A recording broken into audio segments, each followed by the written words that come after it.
Let's see. Signal number 3. I think I'm tuning in right here. Oh, this is the big one. Your peers. What your friends say about you. It's another big influence on your life is your friends and your peer. And what they say about you can go an awful lot of way as to how you feel. We just talked about earlier. If you go to school and your friends look at you and say, "Dude, you're cool." What does that tell you? I'm cool. How do you know? Because they said so. What happens whenever you come in, they say, "Dude, get lost. You're a loser." That makes the pouty face.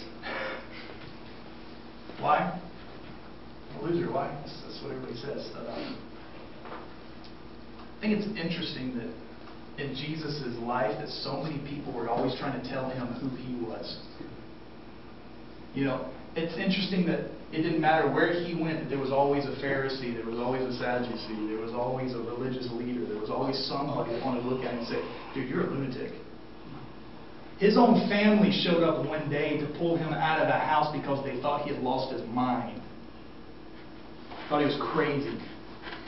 He's got people around him that are saying he's demon-possessed. People around him that tell him that he's a rebel. Telling him that he's a blasphemer. I mean, whenever you've got somebody who's standing up in front of people and acknowledging himself not just to be a son of God, but the Son of God, the Messiah, he's either a nut job or he's telling the truth. And most people consider that he was a nut job and had no problem telling him that.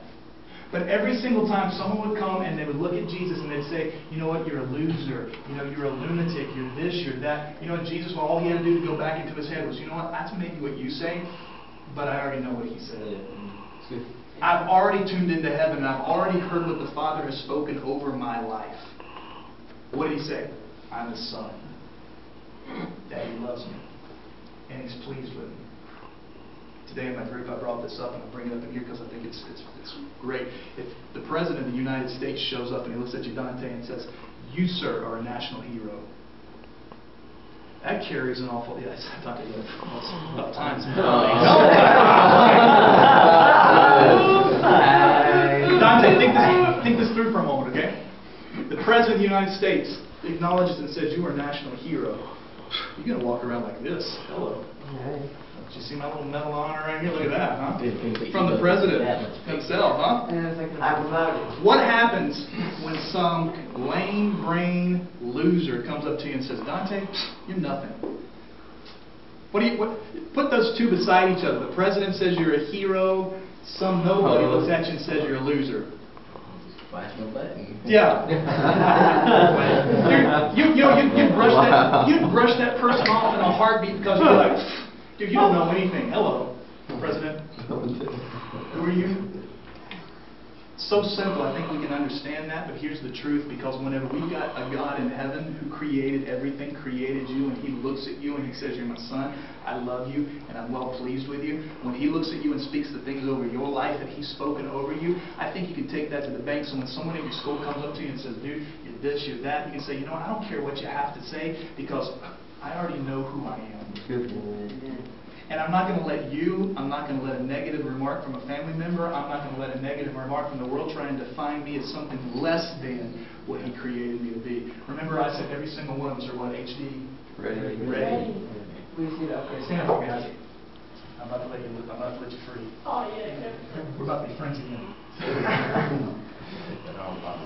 Every single one of us come into this world, and if you'll just take this handsome young guy with antennas glued to his head for a moment. We all come in and we're all prepared. We're all ready to receive a signal that would define your life in a higher sense. God's definition over your life. But because we haven't been able to tune that in, what we hear is everything else that's surrounding, all the noise. And just like my television, when I'm sitting in my house and I'm trying to feed this thing an old analog signal, I'm like, "I bought this thing, I paid so much money for it, it looks terrible." And had to get educated that the problem was not my TV. Hello, it's not Isaac, it's not you. The problem is not you. The problem is that you've been trying to feed yourself the wrong information. Come on. Come on. And what you need to do is say, "All right, tune me in." Yeah, that's right. Because God, I want to hear what you have to say. That's right. That's right.